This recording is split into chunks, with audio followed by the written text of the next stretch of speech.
సల్మాన్ ఖాన్ సంచలన వ్యాఖ్యలు చేశారు ఆయన. ఈ సమస్య విద్యార్థులు విద్యా వ్యవస్థకు మధ్య జరుగుతోందంటూ చెప్పుకొచ్చారు ఆయన. వివాదాన్ని రాజకీయ ప్రయోజనాల కోసం వాడుకోవద్దంటూ చెప్పుకొచ్చారు సల్మాన్. ఉద్యమాన్ని హైజాక్ చేయొద్దంటున్నారు సల్మాన్ ఖాన్. దీని ఘనత విద్యార్థులకే దక్కాలి అంటూ చెప్పుకొచ్చారు ఆయన. ప్రభుత్వం కూడా వారికి పూర్తిగా మద్దతు ఇచ్చి విద్యా వ్యవస్థను మరింత బలోపేతం చేస్తుందని నమ్ముతున్నా అంటూ చెప్పుకొచ్చారు సల్మాన్ ఖాన్. సానుకూల నిర్ణయం కోసం ప్రార్థిస్తున్నా అంటూ చెప్పుకొచ్చారు. నీట్ పేపర్ లీక్ నిరసనలకు తన పూర్తి మద్దతు ఉంటుంది. నీట్ పేపర్ లీక్ నిరసనలకు తన పూర్తి మద్దతు ఉంటుంది అంటూ చెప్పుకొచ్చాడు సల్మాన్ ఖాన్. పరోక్షంగా రాహుల్ గాంధీకి విపక్షాలకు చురకలంటించాడు సల్మాన్. అసలు ఇంతకీ ఏమన్నాడు? ఆ ట్వీట్ ఒక్కసారి నేను రఫ్గా చదివి వినిపించే ప్రయత్నం చేస్తాను, సో దట్ మీకు ఒక క్లారిటీ వచ్చే అవకాశం ఉంటుంది. ఏమన్నాడంటే, it was a peaceful moment, feel so sad that it had to take a violent turn. My heart goes out to the students and their families who were hurt. Paper leak is a very serious issue, and I am glad to know and see that the kids of our country have come together for a better educational system and their parents supported them. I truly appreciate the stand they have taken, showing dedication, sincerity and keenness to study and hard and make their future and a greater educated India. This Andolan, this protest is the right way to go about it, and the students have done this peacefully, so courageous and brave. Driven and motivated towards education, this generation will make India proud. This issue is between the students and the education system. ఇక్కడ ఈ line చూడండి, చాలా క్లియర్గా చెప్పుకొచ్చాడు. This issue is between the students and the educational system. It should not be hijacked politically, and the credit should only go to the students of our country. And I am sure the government will also give them all the support and make it a stronger educational system. It's a win-win situation. Hoping and praying for a positive decision. God bless all of you who want to be educated. Education should be the next trend and fashion, and should get trendier and more fashionable year by year.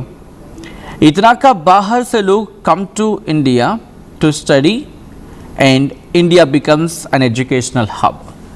ఇది సల్మాన్ ఖాన్ చేసిన tweet. దీంట్లో రెండో line ఒకసారి రెండో పేరాలో క్లియర్గా mention చేసుకోవచ్చు. ఏమని? విద్యార్థులు చూపుతున్న ఆ డెడికేషన్, ఆ సిన్సియారిటీ, చదువుకోవాలని చూపిస్తున్న వాళ్ళ శ్రద్ధ, భవిష్యత్ తరం ఇంకా బాగుపడాలనే దానికోసం, వాళ్ళు ఇంకా చదువుకోవాలి, ఇంకా మంచి విద్యను అభ్యసించాలి అని ఆ ఆకాంక్ష పట్ల వాళ్ళు చూపిస్తున్న నిబద్ధత, ఆ డెడికేషన్, సిన్సియారిటీ, ఆ శ్రద్ధ, వాటిని నేను అప్రిషియేట్ చేస్తున్నాను. ఈ ఆందోళన, ఈ నిరసన సరైన దిశలో వెళ్ళాలి, అండ్ స్టూడెంట్స్ సరైన మార్గంలో చేస్తున్నారు శాంతిపూర్వకంగా. దీంతో సో కరేజియస్ అండ్ బ్రేవ్, చాలా ధైర్యంతో వాళ్ళు ముందుకెళ్తున్నారు. ఈ generation, in fact this generation will make India proud. ఈ జనరేషన్ భారతదేశాన్ని ఇంకా చాలా గొప్పగా మార్చుతుంది. ఒక driven and motivated towards education అంటూ కూడా చెప్పుకొచ్చారు. ఆ తర్వాత థర్డ్ లైన్లో పొలిటికల్ పార్టీస్కి చురకలు అంటించాడు. ఏమంటున్నాడు? This issue is between the students and the educational system. It should not be hijacked politically. ఇది ఈ నిరసన, లేకపోతే ఈ ఆందోళన, లేకపోతే ఈ ఇష్యూ, ఈ వివాదం కూడా కాదు. ఈ ఇష్యూ అనేది ఎడ్యుకేషన్ సిస్టమ్కి, స్టూడెంట్స్కి మధ్య, ఐ రిపీట్, ఎడ్యుకేషనల్ సిస్టమ్స్, విద్యా వ్యవస్థకి విద్యార్థులకి మధ్య. ఇక్కడ పొలిటికల్గా హైజాక్ చేయడానికి లేదు. నేను గొప్ప, నువ్వు గొప్ప కాదు. It should not be hijacked politically. అది రాజకీయంగా హైజాక్ కాకూడదు, ఇన్ఫ్యాక్ట్ కాబడకూడదు కూడా.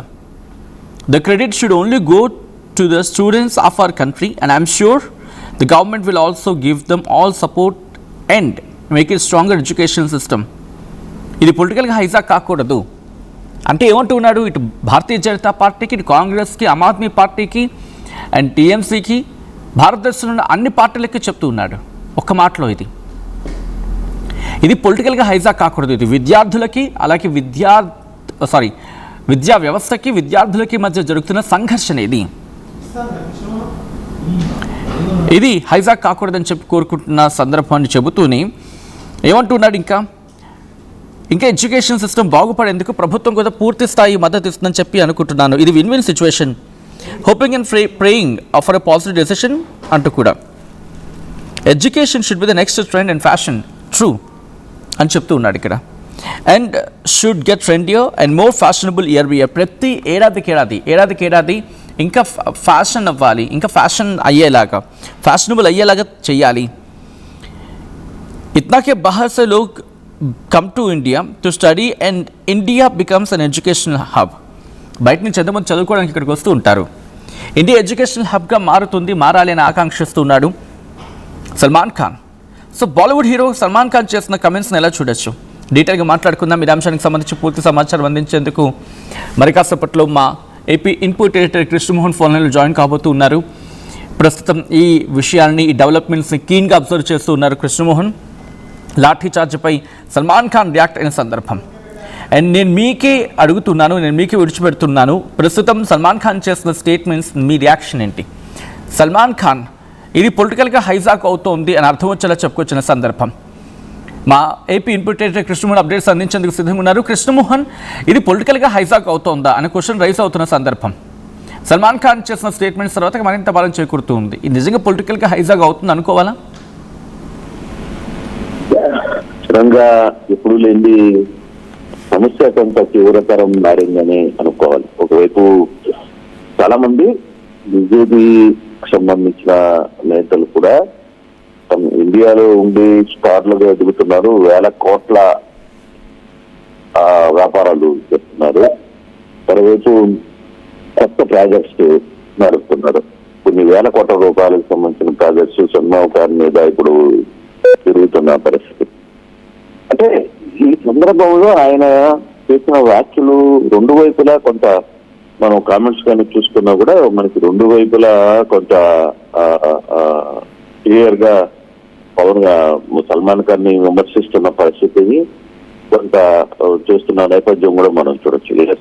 సల్మాన్ ఖాన్ చేస్తున్న వ్యాఖ్యల్లో ఒకటి, ఏదైనా నీట్ పరీక్షలకు సంబంధించిన వ్యవహారంలో ఇలా జరగకూడదు అని చెప్తూనే దీన్ని రాజకీయంగా వాడుకునే ప్రయత్నాలు చేస్తున్నారు అంటూ కొంత కాంగ్రెస్ ని విమర్శించే ప్రయత్నం చేయడం. అంటే కాంగ్రెస్ దీన్ని హైజాక్ చేస్తుంది, దీన్ని కంప్లీట్ గా పొలిటికల్ గేమ్ ఎంటర్ అవుతుంది, దీంట్లో ఈ వ్యవహారాన్ని తగ్గించాలి అని చెప్పి ఒక ప్రయత్నం ఏదైతే ఈయన మాట్లాడారో దాని మీద కొంత స్టూడెంట్స్ నుంచి కావచ్చు, సిజేపీ నుంచి కూడా కొంత ఇది కనపడుతుంది. కానీ కాకపోతే కొంత బీజేపీ నుంచి కావచ్చు, లేకపోతే స్టూడెంట్స్ నుంచి కూడా కొంత సపోర్ట్ ఉన్నా కానీ ఇప్పుడు పొలిటికల్ ఎంట్రీ దీంట్లో కాకుండా ఉంది చూసుకుంటే